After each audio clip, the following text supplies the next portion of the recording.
কথার আঘাতে ভালোবাসা তার গতিপথ বদলায়। কথার আঘাতে দেহের রক্তপাত ঘটে। কথার আঘাতে আত্মা রুহসহ কেঁপে ওঠে। তো প্রিয় শিক্ষার্থী বন্ধুরা, আজকে কিন্তু এই কথা রিলেটেড একটি টপিক কিন্তু আসলে পড়বো, যে টপিক থেকে কিন্তু একটা এমসিকিউ থাকলেও কিন্তু আসলে থাকবে। তো এসএসসি 26-এর জন্য কিন্তু এই শব্দের সিএনই বিভাগে আসলে যা করিয়েছিলাম, যে বোর্ডের থেকে যে এমসিকিউ আসুক না কেন, প্রত্যেকটা বোর্ডে কিন্তু এই বোর্ডে যা তুলেছিলাম সেখান থেকে কিন্তু আসলে কমন এসেছে। তো আজকের এই টপিকটা আসলে এমনভাবে পড়ানোর চেষ্টা করবো যেন কিছু ছন্দ আর টেকনিকে কিন্তু খুব সহজে কিন্তু আসলে তোমরা এটা শিখে ফেলতে পারবা। তো আজকে যে টপিকটা সেটা হচ্ছে শব্দের শ্রেণী বিভাগ। তো বলছিলাম যে কথার আঘাতে ভালোবাসার যেমন মৃত্যু ঘটে, কথার আঘাতে ঠিক সেভাবে কিন্তু দেহের রক্তপাত ঘটে। তো কথা বা শব্দ কিন্তু একটা ব্যাপক একটা জিনিস। তো শব্দের মাধ্যমে একই সাথে যেমন আপনি মানুষের মন জয় করতে পারবেন, আর ঠিক এমনই ভাবে একটি বাজে শব্দ ব্যবহার করার মাধ্যমে কিন্তু অন্যের চোখে কিন্তু আপনি ঘৃণার পাত্র হয়ে যাবেন। তো কথা দিয়ে আসলে মানুষের হৃদয়কে জয় করা যায়। তো কথা বা শব্দের মাধ্যমে আপনি চাইলে মানুষের হৃদয়টা এমন ভাবে জয় করতে পারবেন যে তারা আসলে নিজের হৃদয়টা আপনাকে খুলে দেবে, এমন একটা অবস্থা কিন্তু আসলে সৃষ্টি হয়ে যাবে। তো কখনোই কিন্তু কারোর সাথে কিন্তু বাজে ব্যবহার আসলে করবেন না। তো বিশেষ করে এই যে বিশ্বকাপ চলছে, আর্জেন্টিনার সমর্থক আছে, ব্রাজিলের সমর্থক আছে, অবশ্যই আপনি আর্জেন্টিনার সমর্থন করতে পারেন। আর্জেন্টিনা খুবই ভালো টিম, ব্রাজিলও খুব একটা ভালো টিম, পর্তুগালও একটা ভালো টিম, কারণ ওই টিমটা আমি সাপোর্ট করি। তো যাই হোক, আপনি আপনার পছন্দের টিমটাকে সাপোর্ট করেন, অন্যকে আসলে একটু আহ, বিরক্ত করেন, কিন্তু তার ভিতরেও যেন একটা সৌন্দর্য থাকে, এমন কোনো কথা বলবেন না যেন আসলে সেখান থেকে দ্বন্দ্বের সৃষ্টি হয় বা অভিমানের সৃষ্টি হয়। তো এবার আসি আমাদের মূল কথায়। তো আজকের এই টপিকটা, শব্দের শ্রেণী বিভাগ টপিকটা এমন ভাবে শিখাবো, বললাম যে আশা করি আপনি এই ক্লাসটা যদি খুব মনোযোগ সহকারে দেখেন, আশা করি এরপরে এই টপিক আপনার খুব একটা দেখা লাগবে না। তো পরিচ্ছেদ 17, শব্দের শ্রেণী বিভাগ। তো আমাদের যে বাংলা ভাষা, বাংলা ভাষার কিন্তু যে শব্দের শ্রেণী বিভাগ আছে সেটাকে আমরা তিন ভাগে ভাগ করতে পারি। এক হচ্ছে উৎস, দুই হচ্ছে গঠন, তিন হচ্ছে পদ। তো কি বললাম? উৎস, তারপরে গঠন এবং পদ, এটা সংক্ষেপে লেখা এখানে। তো এক উৎস, দুই গঠন, তিন নম্বর হচ্ছে পদ। তো সব থেকে বিস্তারিত যেটা আলোচনা করা হয়েছে সেটা কিন্তু আসলে উৎস নিয়ে। তো উৎস বলতে আসলে কি বোঝায়? তো আমাদের এই যে বাংলা ভাষা, এই বাংলা ভাষাতে শুধু বাংলা শব্দ দ্বারাই কিন্তু আসলে পূর্ণ পেশা পেয়েছে কিন্তু আসলে তা নয়। বাংলা ভাষার কিন্তু আদি যে উৎপত্তি সেটা কিন্তু ইন্দো ইউরোপীয় থেকে কিন্তু প্রাকৃত থেকে কিন্তু আসলে আরো পরিবর্তিত হয়ে এক সময় কিন্তু আসলে আমাদের যে বর্তমান বাংলা ভাষা সেটা কিন্তু এসেছে। তার মাঝে আরো কিছু ধাপ কিন্তু আছে, সেইগুলো একটু দেখে নেবে। ওটা আসলে আলোচনা করার দরকার নেই, এই জন্য আমি আসলে বললাম না। তো উৎস, বাংলা ভাষা আসলে মূলত কি অনেক উৎস থেকে এসেছে। যেমন বিভিন্ন সময় কিন্তু অনেক দেশ আমাদের দেশকে দখল করতে এসেছে। তারপরে ধর্মীয় কারণে কিন্তু অনেক শব্দ কিন্তু বাংলা ভাষায় প্রবেশ করেছে। এছাড়াও ব্যবসার কারণে পর্তুগিজ, তারপরে ফ্রান্স, অনেক দেশ থেকে কিন্তু সে দেশের লোকজন বা মানুষ এসেছে। তো তাদের যে ভাষা, সেই ভাষার যে শব্দ, সেসব শব্দ কিন্তু অনেক শব্দ কিন্তু বাংলা ভাষা নিজস্ব শব্দে রূপান্তরিত হয়েছে। তো বাংলা ভাষা নিয়ে আসলে অকারণে তর্কে যাওয়াটা আসলে বোকামির পরিচয়। তো মাঝে দেখা গিয়েছিল যে একজন মন্ত্রী আসলে একটি বিদেশি শব্দ নিয়ে প্রশ্ন করেছিলেন। তো বাংলা যে একাডেমি, সেই বাংলা একাডেমির একাডেমি শব্দটাও কিন্তু আসলে একটি বিদেশি ভাষার শব্দ। তো এইটা নিয়ে তারপর শহীদ মিনার, শহীদ মিনার কিন্তু আরবি আর ফার্সি, এই দুটো শব্দের উৎস কিন্তু আসলে শহীদ মিনার। তো বাংলা ভাষা নিয়ে আসলে আহ শব্দের উৎস নিয়ে আসলে ওইভাবে গর্ব করার কিন্তু আসলে দরকার নেই। তবে বিভিন্ন শব্দ থেকে বাংলা ভাষায় শব্দ এসে এসে আমাদের বাংলা ভাষাটাকে আসলে মহিমান্বিত করেছে বা সৌন্দর্য করেছে, এইটা আসলে আমাদের মেনে নিতে হবে। তো এবার আসি মেন কথায়, যেটা আমরা আলোচনা করছিলাম, যে পরিচ্ছেদ শব্দের শ্রেণীবিভাগকে কয় ভাগে ভাগ করা যায়? তিন ভাগে। এক হচ্ছে উৎস, দুই গঠন, তিন হচ্ছে পদ। কি উৎস, গঠন ও পদ? তো এক নম্বরে যেটা আসে সেটা আসলে কি? উৎস। সেটা আসলে কি? উৎস। তো এই উৎস বিবেচনায় শব্দকে আবার কয় ভাগে ভাগ করা যায়? টোটাল চার ভাগে ভাগ করা যায়। একটা হচ্ছে তৎসম, তদ্ভব, দেশি আর বিদেশি। কি বললাম? তৎসম, তদ্ভব, দেশি এবং বিদেশি। তো তৎসম বলতে আসলে কি বোঝায়? তো আপনাদের যে বইটা আছে এই বইটা কিন্তু আসলে ডিটেলসে একটা বিষয় কিন্তু আলোচনা করেনি, বা কারা বইটা লিখেছে আমি আসলে জানি না। সেই বিষয়টা আসলে আর একটু ভালো করে আলোচনা করা উচিত ছিল। তো তৎ শব্দের অর্থ আসলে তার, আর সম শব্দের অর্থ কি? সমান। তো তৎসম শব্দের অর্থ দ্বারা অর্থাৎ তার সমান। এখন তার সমান বলতে আসলে কি বোঝানো হয়েছে? তো তার সমান বলতে আসলে সংস্কৃতের সমান বোঝানো হয়েছে। তো এক কথায় যেসব সংস্কৃত শব্দ হুবহু বাংলা ভাষায় এসেছে সেইগুলো কিন্তু মূলত তৎসম শব্দ, এবং এই অনেক তৎসম শব্দ কিন্তু আসলে বাংলা ভাষায় কিন্তু আসলে প্রবেশ করেছে। তো একদম সরাসরি যে সংস্কৃত শব্দগুলো আমাদের বাংলা ভাষায় প্রবেশ করেছে সেইগুলো কিন্তু তৎসম শব্দ। তো এখন তৎসম শব্দ কিন্তু মনে থাকে না অনেকেরই। তো ছন্দে ছন্দে টেকনিক কিন্তু আপনাদের তৎসম শব্দটা কিন্তু আসলে মনে করে দেব। তো জাস্ট মনে রাখেন যে পৃথিবীর বৃক্ষ আকাশে গ্রহ দেখে। তো পৃথিবীর বৃক্ষ আকাশে কি দেখবে? গ্রহ দেখে। পৃথিবীর বৃক্ষ আকাশে কি দেখে? গ্রহ দেখে। তো এই যে আমি পৃথিবীর বৃক্ষ বললাম, এখানে পৃথিবী, তারপর বৃক্ষ, আকাশে কি দেখে? গ্রহ দেখে। এই আকাশ আর গ্রহ এই প্রত্যেকটা কিন্তু এক একটা তৎসম শব্দ। আরো তৎসম শব্দ আছে, যেমন চন্দ্র, এই টাইপের কিন্তু আরো তৎসম শব্দ আছে। তবে এখানে আমি বোর্ডে যে উদাহরণগুলো দিয়েছি, যদি আপনার পরীক্ষায় এমসিকিউ আসে তাহলে এখান থেকে কিন্তু আপনার এমসিকিউটা আসবে। তো কি পড়বেন? পৃথিবীর বৃক্ষ আকাশে গ্রহ দেখে। তো এখানে পৃথিবী, বৃক্ষ, আকাশ এবং গ্রহ এইগুলো কিন্তু একটা তৎসম শব্দ। এছাড়াও কিছু পারিভাষিক শব্দ। পারিভাষিক শব্দ বলতে কি, যে অন্য ভাষার শব্দ কিন্তু সেটা একটা বাংলা মিনিং দাঁড় করে নিয়ে আসা হয়েছে, সেইগুলো আসলে পারিভাষিক শব্দ। যেমন গণপ্রজাতন্ত্রী, তারপর সচিবালয়, তারপরে মহাপরিচালক, অধ্যাদেশ, এইগুলো প্রত্যেকটা কিন্তু আসলে পারিভাষিক শব্দ। এই পারিভাষিক শব্দগুলো কিন্তু আসলে তৎসম শব্দ হিসাবে কিন্তু আসলে গণ্য হয়। তো এইটা আসলে কিভাবে মনে রাখবেন? জাস্ট মনে রাখেন যে গণপ্রজাতন্ত্রী সচিবালয়ের মহাপরিচালক অধ্যাদেশ জারি করলেন। তাহলে কে অধ্যাদেশ জারি করলেন? গণপ্রজাতন্ত্রী সচিবালয়ের মহাপরিচালক। কে? গণপ্রজাতন্ত্রী সচিবালয়ের মহাপরিচালক অধ্যাদেশ জারি করলেন। তাহলে আমরা প্রথমে তৎসম শব্দ কিগুলো পড়েছিলাম? পৃথিবীর বৃক্ষ আকাশে গ্রহ দেখে। পৃথিবীর বৃক্ষ আকাশে গ্রহ দেখে। এবং দ্বিতীয়বারটা পড়লাম কি, যে গণপ্রজাতন্ত্রী সচিবালয়ের মহাপরিচালক অধ্যাদেশ জারি করলেন। জাস্ট এই দুইটা ছন্দ মনে রাখেন, আপনার তৎসম শব্দ থেকে যদি কোনো এমসিকিউ আসে আপনি 100% অ্যান্সার করতে পারবেন। এবার আসে তদ্ভব শব্দ। তদ্ভব শব্দটা, যেমন তৎসম শব্দের একটা উদাহরণ আছে, তাহলে তদ্ভব শব্দের একটা অর্থ কিন্তু থাকবে, যেটা কিন্তু আপনাদের বাংলা বইতে কিন্তু আসলে উল্লেখ নেই। বললাম যে কারা বইটা লেখা আসলে জানে না, এগুলো আসলে একটু বিশ্লেষণ করলে আসলে ভালো হতো। তো সমস্যা নেই, বিশ্লেষণটা আমি করে দিচ্ছি আপনাদেরকে। তো তৎ শব্দের অর্থ আসলে তার, এবং ভব শব্দের অর্থ আসলে উৎপত্তি। তো তদ্ভব শব্দের অর্থ আসলে কি দাঁড়ায়? তার হতে উৎপত্তি। তার হতে উৎপত্তি বলতে আসলে কি বোঝায়?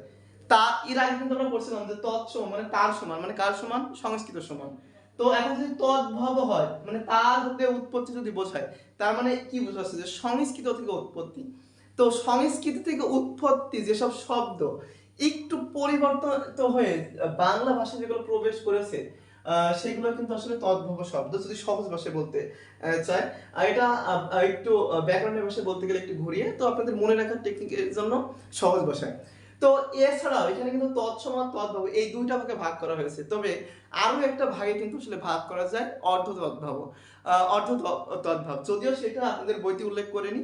তো জাস্ট ওইটা আপনাদের পড়া লাগবে না, আপনাদের যতটুকু দরকার আপনাদেরকে আমরা সেটুকুই পড়ানোর চেষ্টা করছি। কারণ পরীক্ষা আপনাদের সামনে যদি বেশি পড়ায় তাহলে কিন্তু সেক্ষেত্রে আপনাদেরই সময় নষ্ট। তো তদ্ভব শব্দ আপনি কিভাবে মনে রাখবেন? মনে রাখেন যে শরীরের অংশ। তো শরীরের অংশ আমাদের কি?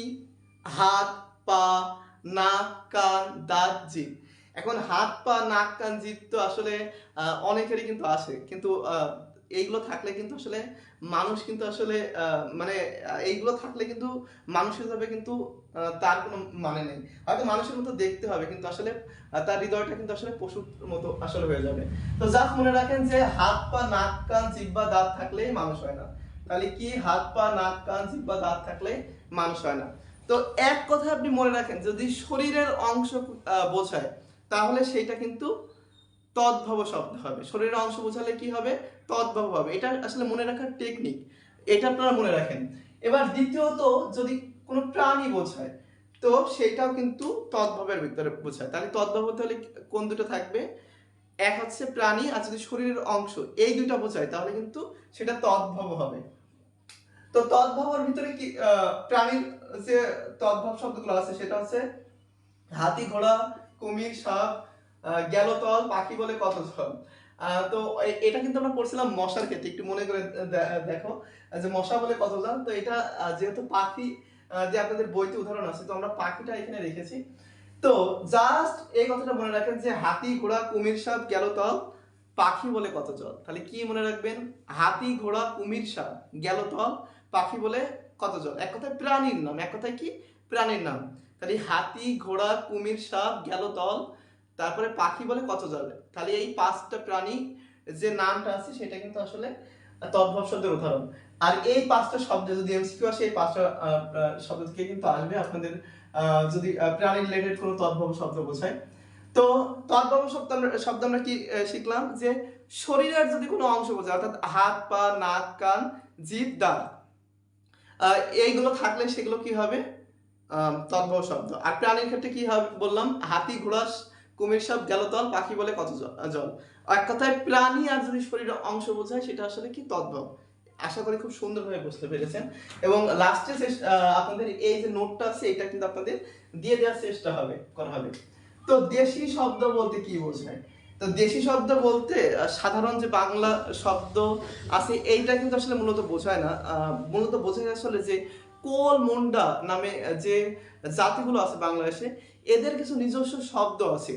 তাদের এই নিজস্ব শব্দ কিন্তু বাংলা ভাষার অন্যতম একটি প্রধান শব্দ ভান্ডার হিসেবে কিন্তু আসলে উল্লিখিত হয়েছে। তো এইগুলো কিন্তু দেশি শব্দের অন্তর্ভুক্ত এবং এগুলো কিন্তু বাংলা ভাষার শব্দের একটি উৎস। তো দেশি শব্দগুলো কি কি আছে? তো দেশি শব্দগুলো মনে রাখা একটু টাফ। তো আপনাদের একটা ছন্দ শিখিয়ে দেবো, জাস্ট এই ছন্দটা একটু মনে রাখেন। মনে রাখেন 20টা ডাব পেটে। কয়টা ডাব পেটে? 20টা ডাব পেটে। কয়টা ডাব পেটে? 20টা ডাব পেটে।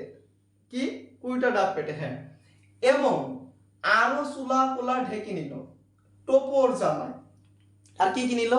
চুলা কোলা ঢেকে নিল টোপর জামায়।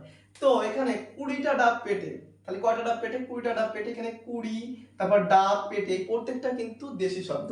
তারপর চুলা কোলা ঢেকি, এগুলো কিন্তু আসলে দেশি শব্দ।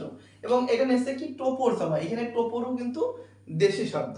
তো জাস্ট এই শব্দটা মনে রাখেন যে 20টা ডাব পেটে আরো চুলা কোলা ঢেকে নিল টোপর জামায়। 20টা ডাব পেটে আরো কুলা চুলা ঢেকে নিল টোপর জামায়। তাহলে কিন্তু আপনার দেশি শব্দটা কিন্তু খুব সহজে মনে রাখতে পারেন।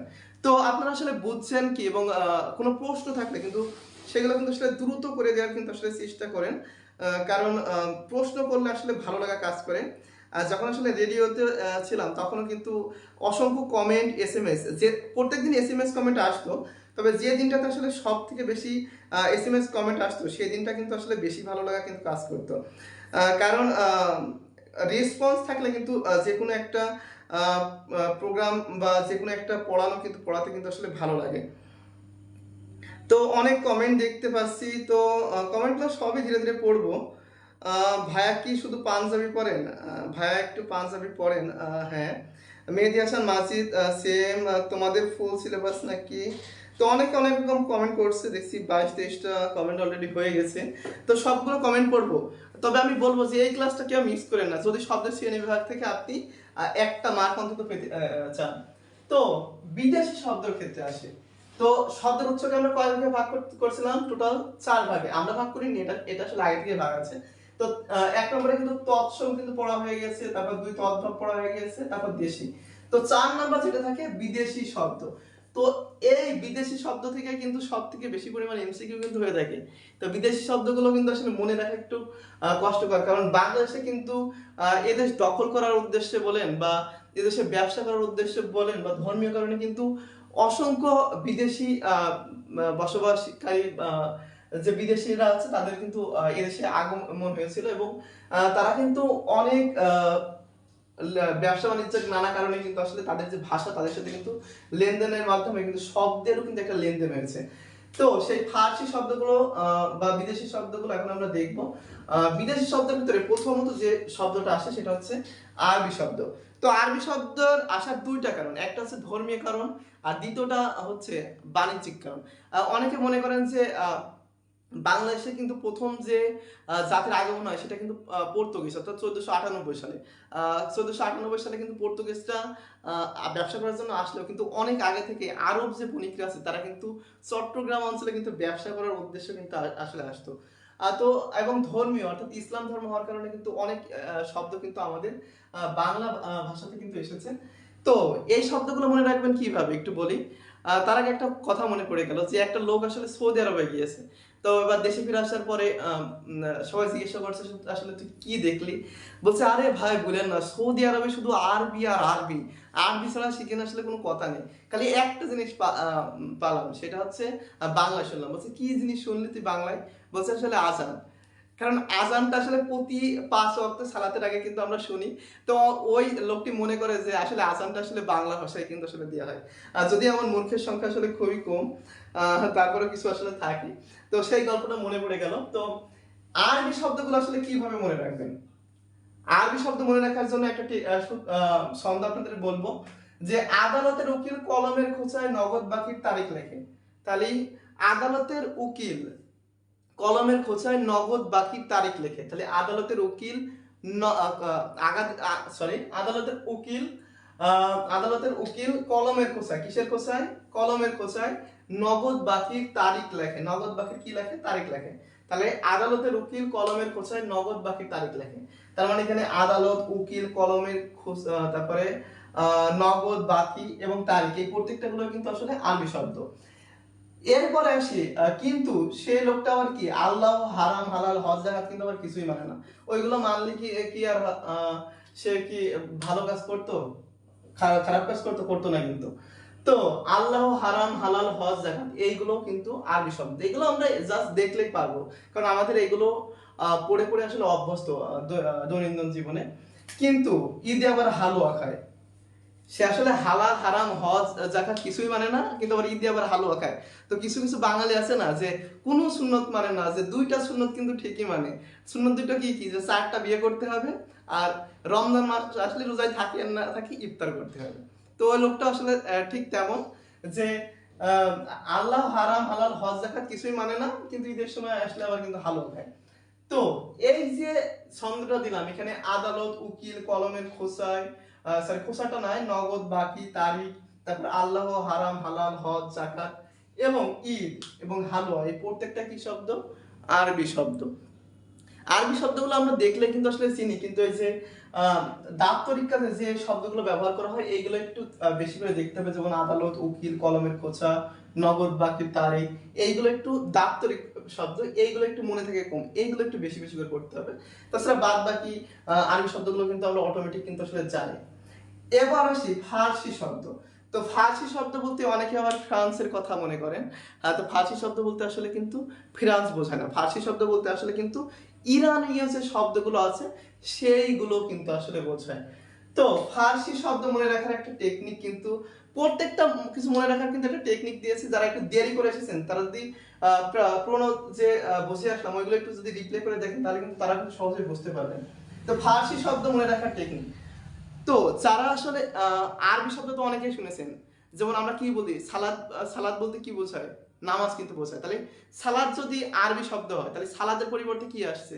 নামাজ। তার মানে নামাজটা কি শব্দ হবে? ফার্সি শব্দ হবে। তারপরে দোজক, দোজক বলতে আমরা আরবিতে কি বলছি? জাহান্নাম। তাহলে জাহান্নামের পরিবর্তে কি আসছে? দোজক আসছে। তার মানে দোজকটা কিসের পরিবর্তে আসছে? আরবি পরিবর্তে আসছে। তার মানে দোজকটা আসলে কি শব্দ? ফার্সি শব্দ। তারপরে আমরা কি জানি? নামাজ, সালাতের পরিবর্তে নামাজ, অর্থাৎ আরবি শব্দের পরিবর্তে নামাজ ব্যবহার করা হয়েছে। তারপর রোজা, রোজাকে আমরা আরবিতে কি বলি? সাওম বলি। তাহলে সাওমের পরিবর্তে কি বোঝানো হয়েছে? রোজা। তার মানে আরবির পরিবর্তে যে শব্দগুলো আসলে বসে সেইগুলো আসলে কি শব্দ? আর সেগুলো আসলে কি? ফার্সি শব্দ।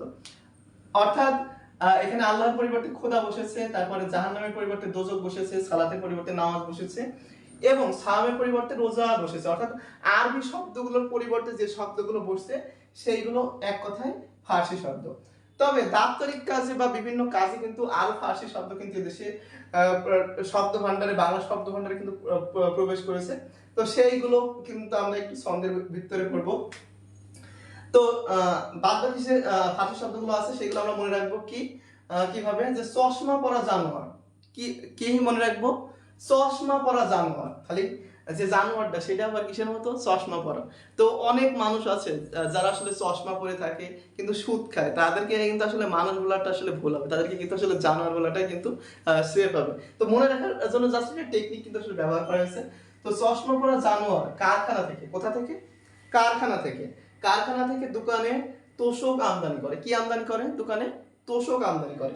তো এই যে চশমা, তারপর জানোয়ার, কারখানা এবং দোকানে তোষক আমদানি, এই প্রত্যেকটাই কি শব্দ? এক একটা ফার্সি শব্দ। তো এই ফার্সি শব্দগুলো কিন্তু জাস্ট এই দুইটার কথা মনে রাখেন যে আরবি পরিবর্তে বসলে সেটা ফার্সি শব্দ হবে, এবং এই ছন্দটা আসলে মনে করেন রাখেন যে চশমা পরা জানোয়ার কারখানা থেকে দোকানে তোষক আমদানি করে। এবার আসি ইংরেজি শব্দ। প্রচুর পরিমাণে ইংরেজি শব্দ কিন্তু আসলে এসেছে। তো 200 বছর ধরে ইংরেজরা আসলে আমাদেরকে শাসন করেছে। তারা যেমন আসলে বাংলাদেশ থেকে বা ভারতীয় উপমহাদেশ থেকে অনেক কিছু নিয়ে গেছে, তাদের অসংখ্য ভাষাও কিন্তু এদেশে কিন্তু আসলে দিয়ে গেছে। তো এই যে ইংরেজি শব্দগুলো আছে, এইগুলো অনেক শব্দ যেহেতু মনে রাখা কিন্তু একটু কঠিন। তারপর একটা ছন্দ আছে, যদি ছন্দ মনে না থাকে জাস্ট একটা কথা বলে দেবো, আপনি ইংরেজি শব্দ আর আসলে ভুলবেন না। তো ইংরেজি শব্দ মনে রাখার টেকনিকটা দেখেন যে কলেজ স্কুলে ব্যাগে পেন্সিল বাক্স বোতল নিয়ে, তাহলে কলেজে স্কুলে কি কিনে যাচ্ছে? কলেজ স্কুলে ব্যাগে করে পেন্সিল বাক্স বোতল নিয়ে যাচ্ছে। তাহলে একটা ছেলে মনে করেন সে কলেজ বা স্কুলে যাচ্ছে, ব্যাগে করে কি নিয়ে যাচ্ছে? পেন্সিল, তারপরে বাক্স, তারপর হচ্ছে বোতল, এইগুলো নিয়ে যাচ্ছে। তারপর নিয়ে যে কি করছে? চেয়ার টেবিলে বসছে। চেয়ার টেবিলে বসার পরে কি করছে? ওর একটু ক্লাস শেষে আবার ক্রিকেট ফুটবল খেলার ইচ্ছা হলো। এখন আর্জেন্টিনা বিশ্বকাপ না, তো ক্রিকেট ফুটবল খেলার পরে ওর আবার হাত পা ভেঙে গেল। ওর এখন কোথায় নিয়ে যাওয়া হবে? ওর এখন হাসপাতালে নিয়ে যাওয়া হবে। তাহলে মানে এই যে সে যে ক্রিকেট খেলা করলো, ফুটবল খেলা করলো, এই ক্রিকেট ফুটবলও কিন্তু আসলে ইংরেজি শব্দ। এবং এইগুলো খেলার পরে আসলে সে অসুস্থ হলো, তাকে নিয়ে যাওয়া হলো কোথায়? হাসপাতালে। তো এটা আসলে মনে রাখা একটু কষ্ট, কিন্তু কিভাবে মনে রাখবেন? এই ছন্দর পরেও যদি আপনার মনে না থাকে, জাস্ট আপনাকে একটা কথা বলে দিই। আপনি দেখেন তো কলেজ, আমি আপনাকে কলেজ শব্দটি ধরেন আপনার অপশনে আসলো যে, এবং দিল যে এটা আসলে কোন বিদেশি শব্দ, তাহলে আপনি কি চেক করবেন যে কলেজ শব্দটি কি বাংলার ইংরেজিতে কি একই ভাবে বলা হয়? কলেজ কিন্তু ইংরেজিতেও কলেজ, বাংলাতেও কলেজ, তার মানে কি কলেজ কি শব্দ? ইংরেজি শব্দ। স্কুল আমরা বাংলায় স্কুল বলি, তারপরে ইংরেজিতে স্কুল বলি, যদি অনেক সময় বিদ্যালয় বলা হয়, কিন্তু বিদ্যালয় কিন্তু ইংরেজিতে বলা হয় না। কিন্তু দেখেন বাংলা এবং ইংরেজি উভয় জায়গায় কিন্তু স্কুল বলা হয়, তার মানে স্কুল একটা কি শব্দ? ইংরেজি শব্দ। তারপর ব্যাগ, আমরা বাংলায় ব্যাগ বলছি, এবার ইংরেজিতে ব্যাগ বলছি, তার মানে ব্যাগ একটা ইংরেজি শব্দ। তারপর এভাবে দেখেন পেন্সিল, বাক্স, বোতল, প্রত্যেকটা যেমন আমরা বাংলায় এগুলো বলছি, ঠিক ইংরেজি ভাবে ইংরেজি ভাষায় কিন্তু সেম এইগুলো বলা হচ্ছে। তারপর চেয়ার টেবিল, চেয়ার টেবিল, চেয়ারের বাংলা কিন্তু অনেকে কিন্তু আসলে জানে না। তো চেয়ারের বাংলা যারা জানেন না তাদের জন্য বলে দিই যে চেয়ার বাংলা হচ্ছে কেদারা, কিন্তু কেদারা কিন্তু আমরা বলি না, কিন্তু সচরাচর আমরা কিন্তু চেয়ার বলে কিন্তু অভ্যস্ত। তো দেখুন যে চেয়ার টেবিল আমরা বাংলায় চেয়ার টেবিল বলছি, আবার ইংরেজিতেও কিন্তু এটা চেয়ার টেবিল। তো জাস্ট এই টেকনিকটা মনে রাখবেন, যদি ইংরেজি শব্দ কোনটি, ইংরেজি শব্দ কোনটি এটা যদি বোঝায়, তাহলে আপনি দেখবেন যে ওই শব্দটা বাংলার ইংরেজি সেম কিনা। যদি বাংলার ইংরেজি সেম হয়, তার মানে ওইটা আসলে অ্যান্সার হবে। যেমন এখানে ফুটবল কিন্তু আমরা বাংলায় ফুটবল বলছি, ইংরেজিতে ফুটবল বলছি, ক্রিকেট বলছি বাংলায় ক্রিকেট বলছি, আবার ইংরেজিতেও ক্রিকেট বলছি, আবার হাসপাতাল ইংরেজিতেও হাসপাতাল, বাংলা হাসপাতাল। তো জাস্ট যদি এই ছন্দটা মনে না থাকে, জাস্ট এই টেকনিকটা অ্যাপ্লাই করলে কিন্তু আপনি ভালো করতে পারবেন। এবার আসি পর্তুগিজ শব্দ। পর্তুগিজ বা পর্তুগালের কথা মনে আসলেই কিন্তু আমার সিউ মানে রোনালদোর কথা কিন্তু আসলে মনে পড়ে যায়, কারণ আমি কিন্তু রোনালদোর একজন খুবই দারুণ একজন ভক্ত। তো পর্তুগিজ শব্দ যাওয়ার আগে কিন্তু আপনাদের কমেন্ট এবং এসএমএস গুলো পড়তে চাই। আপনারা কিন্তু কমেন্ট এবং এসএমএস কিন্তু পড়ে করতে থাকুন, এবং কে কোথা থেকে আসলে আমাদের সাথে যুক্ত আছেন সেটা কিন্তু অবশ্যই কিন্তু আসলে জানিয়ে দিতে হবে। কারণ আপনাদের জানানোর মাধ্যমে কিন্তু আমরা বুঝতে পারবো যে আপনাদের কোনো জায়গায় আসলে সমস্যা কিন্তু আছে কিনা। তো দেখতে পাচ্ছি যে অনেকেই কিন্তু আসলে কমেন্ট করছেন, কমেন্টগুলো একটু পড়াও কষ্টকর।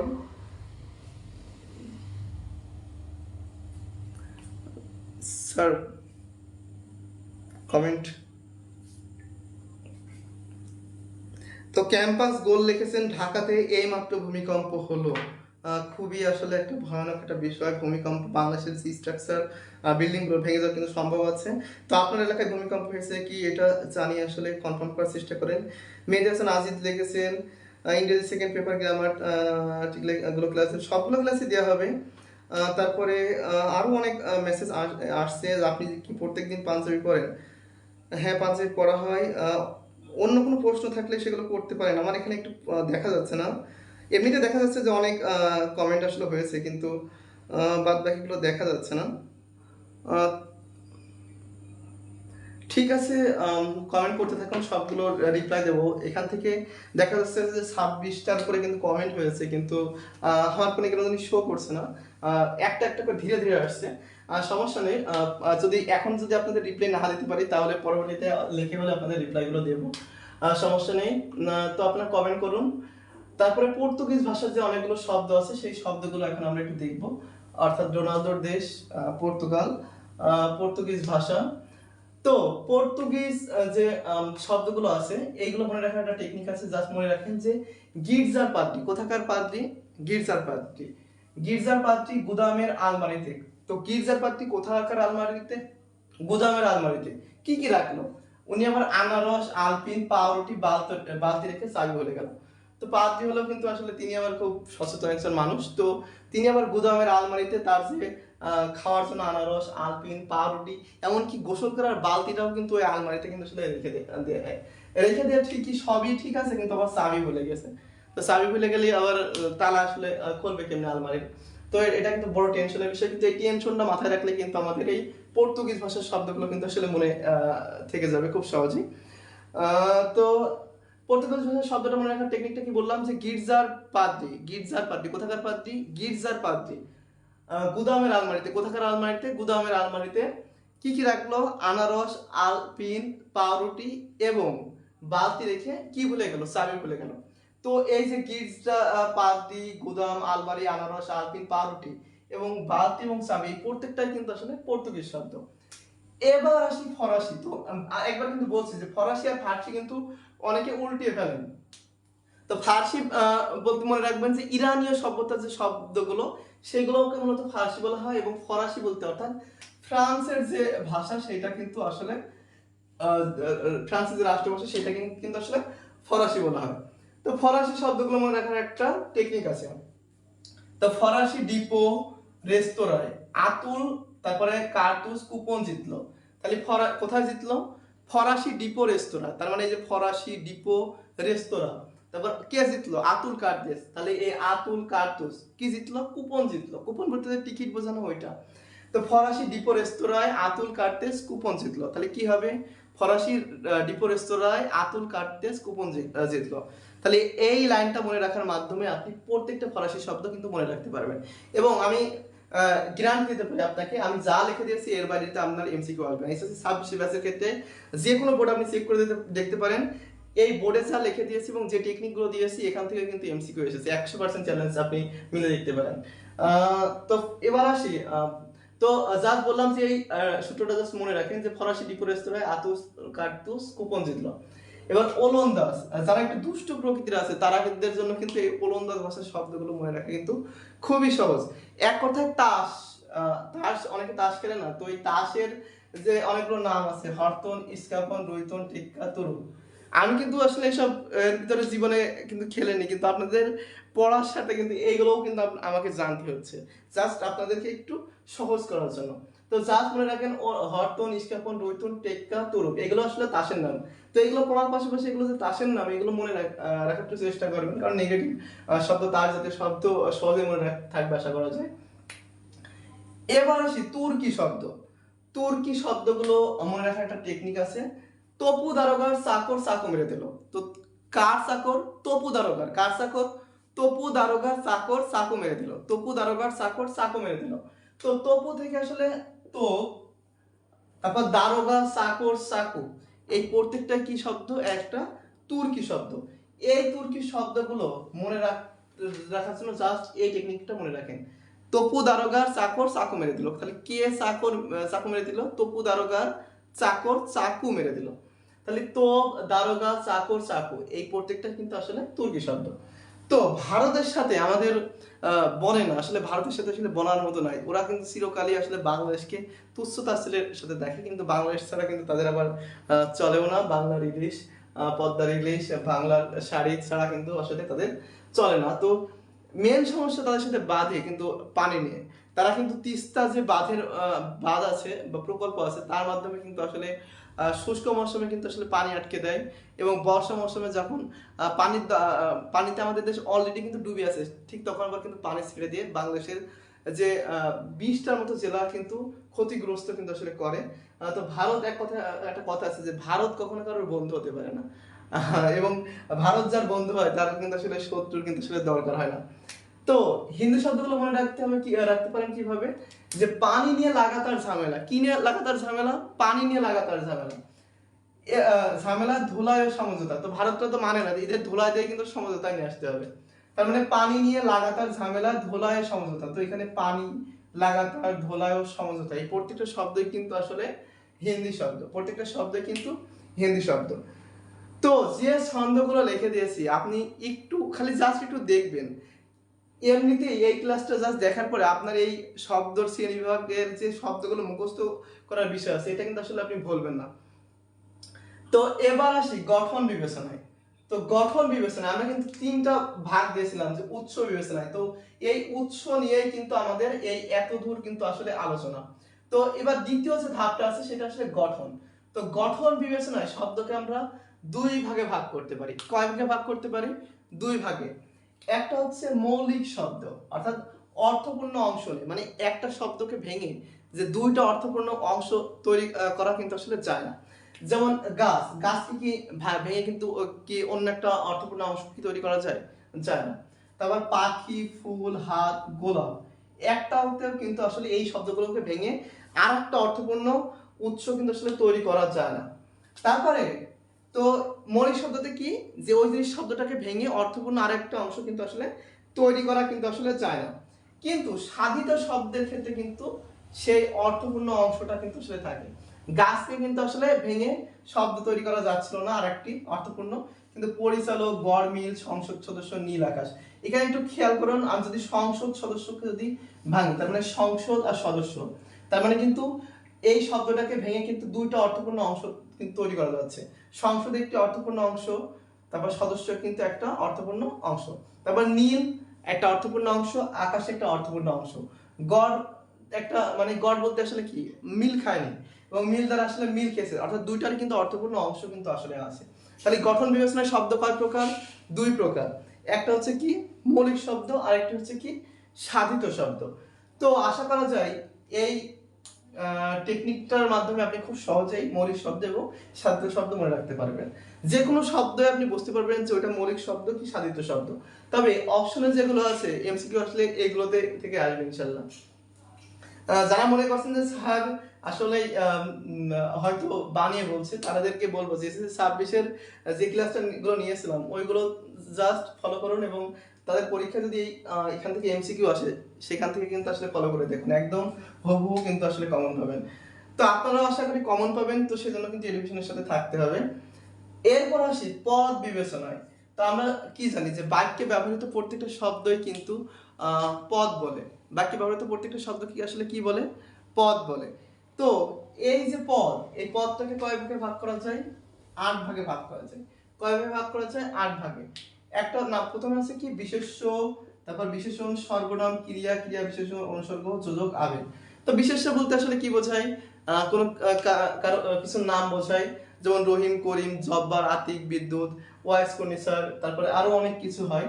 তারপর বিশেষণ বলতে আসলে কি, যে ওয়াইস কর্নিসার আসলে একটু কি ভালো মানুষ বা জ্ঞানী মানুষ। তো এখানে ওয়াইস কর্নিসারে কিন্তু একটা বিশেষণ করা আছে। যেমন তারপরে কালো, ফর্সা, এই শব্দগুলো দ্বারা কি করা হয়? কোনো কিছু আসলে দোষ গুণ বোঝায়, দোষ গুণ, সংখ্যা ইত্যাদি পরিমাণ বোঝালে সেটা আসলে বিশেষণ। সর্বনাম, আর এখানে যেমন আমি বললাম আতিক, আতিকের পরিবর্তে যদি লেখা হয় যে আতিক একটি ভালো ছেলে, তারপর সে নিয়মিত স্কুলে যায়, তাহলে আতিকের পরিবর্তে কি ব্যবহার হচ্ছে? সে। তার মানে কি, সে কিন্তু বিশেষের পরিবর্তে বসেছে। তো বিশেষের পরিবর্তে যা বসে সেটা কিন্তু সর্বনাম। ক্রিয়া বলতে এক কথা কাজ বোঝায়, খাওয়া দাওয়া, ঘুমা। ক্রিয়া বিশেষণ বলতে আসলে কি বোঝায়? যে চলা কিন্তু একটা ক্রিয়া, কিন্তু তারপরে যখন আমি দ্রুত, তার আগে যদি দ্রুত লেখে, তার মানে চলাটা আসলে কেমন? দ্রুত, মানে খুব দ্রুত হাঁটছে সেটা নির্দেশ করে। তো এইটা আসলে কি, যে ক্রিয়া অর্থাৎ চলাটাকে কিন্তু আসলে বিশ্লেষণ করছে, যে তার অবস্থাটা আসলে বিশ্লেষণ করছে। তো এরা এমন যখন ক্রিয়াকে যখন বিশ্লেষণ করবে তখন কিন্তু সেটা হবে ক্রিয়া বিশ্লেষণ। তারপর অনুসর্গও কিন্তু খুবই ইম্পর্টেন্ট একটা বিষয়। তারপর যোজক, অর্থাৎ যা দুইটা শব্দকে একত্রিত করে, যেমন রহিম এবং করিম, রহিম ও করিমকে কিন্তু এবং শব্দ দ্বারা কিন্তু যুক্ত করেছে। তো যোজক মানে আসলে যুক্ত করে। তারপর আবেগ, আমাদের হৃদয়ের যে অনুভূতি সেইটাই কিন্তু আসলে মূলত আবেগ। তো আশা করি ক্লাসটা খুব ভালোভাবে বোঝাতে পেরেছি। বিশেষ করে যে টেকনিকগুলো জাস্ট ফলো করলাম এইগুলো জাস্ট একবার একটু মনে রাখেন। ইনশাল্লাহ ইনশাল্লাহ এখান থেকে প্রশ্ন আসলে মিস যায় না শব্দ শ্রেণী বিভাগ থেকে। আপনিও ইনশাল্লাহ এখান থেকে কিন্তু আসলে কমন পাবেন। তো ক্লাসটা আসলে শেষ করব। তো তারপরে দেখি আমাদের সাথে আসলে কে কে আছে। আমাদের সাথে অনেকে ছিলেন। ফেনী থেকে তারপর প্রিন্স নয়ন একটা ইমোজি দিয়েছেন, তারপর মেহেজি হাসান আকাশ কিন্তু কমেন্ট করেছেন, তারপরে আরো অনেকে কমেন্ট করেছেন। কমেন্টগুলো একটু দেরিতে আসছে আমার ফোনটাতে। আসলে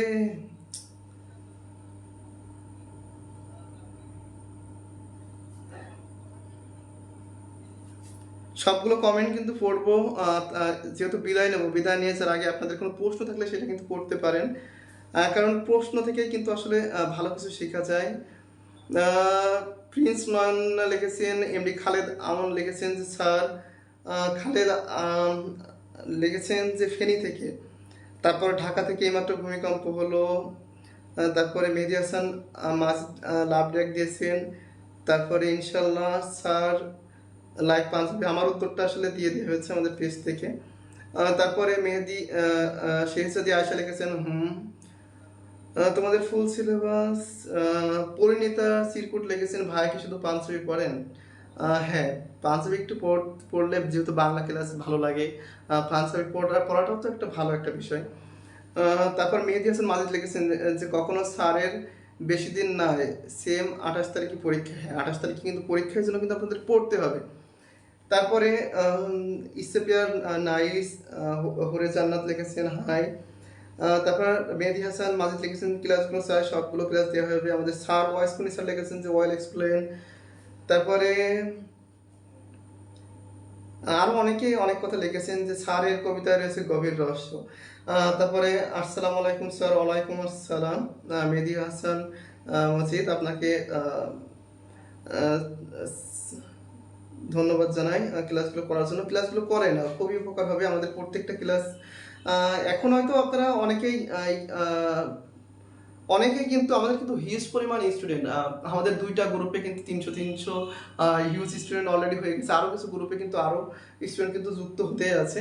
তো আশা করা যায় যে আরও অনেকগুলো গ্রুপ আছে আমাদের, প্রত্যেকটা গ্রুপে কিন্তু এমন 300 থেকে 400 জন করে স্টুডেন্ট আছে।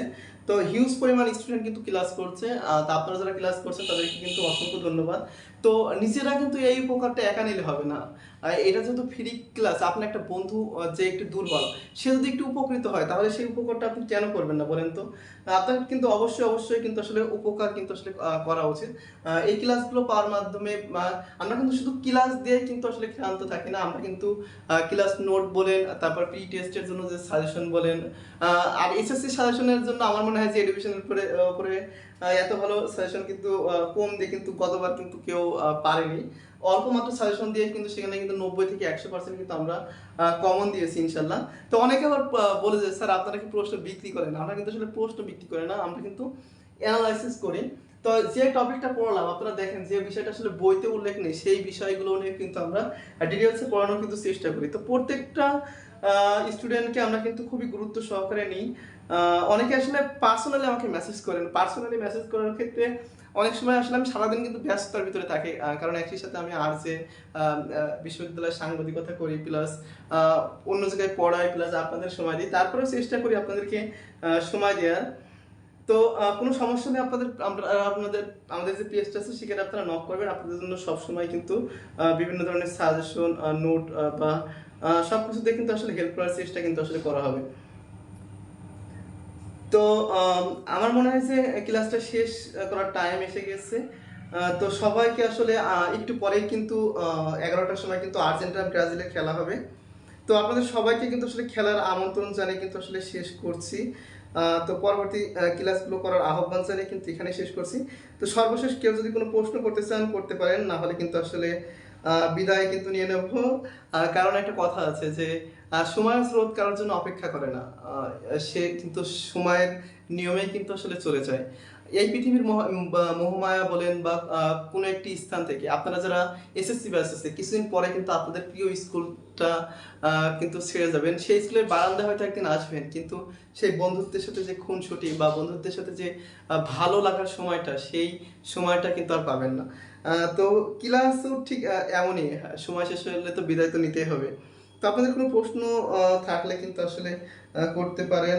স্যার লিখেছেন আরও একজন স্টুডেন্ট, সমস্যা নেই। জাস্ট যারা ক্লাসটা মিস করেছেন, লাইভটা আবার পুনরায় দেখুন। একটা লাইভ সাধারণত 1 মাস থাকে। এই ক্লাসটা জাস্ট দেখুন, আপনার শব্দের শ্রেণী বিভাগ আশা করি যে ভুল হবে না, এবং এর থেকে সহজের টেকনিকে আমার মনে হয় না যে অন্য কোনো প্ল্যাটফর্মে আপনাদের জন্য আসলে বোঝাবে। তো আশা করি যাই আপনারা এই ক্লাসটা করলে ভালো করবেন। তো আর্জেন্টিনার সমর্থক যারা আছেন তাদের জন্য একটা শুভকামনা জানিয়ে কিন্তু আজকের ক্লাসটা এখানে শেষ করছি। পরবর্তী দিন আরও দারুণ সব টপিক নিয়ে কিন্তু আপনাদের সামনে কিন্তু হাজির হব। তো ততক্ষণ সবাই ভালো থাকবেন, সুস্থ থাকবেন এবং এডুকেশনের সাথে থাকবেন। আল্লাহ হাফেজ।